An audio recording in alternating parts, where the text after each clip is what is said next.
Ibig sabihin, pagdating mo yan, yung tumawag na si Tita Elda doon, yun ang problema. Hindi, si Ruby ang nag-text daw si ate. Dahil na,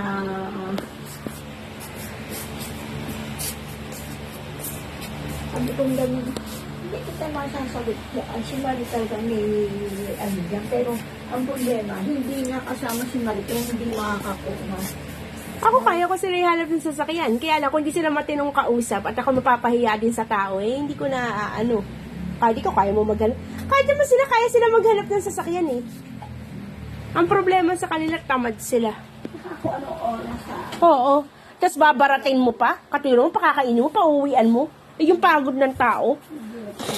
Mapapahiya ka. Abonado ka pa yan pag ikaw naghanap ng sasakyan. Hindi mo na maokasyon yan.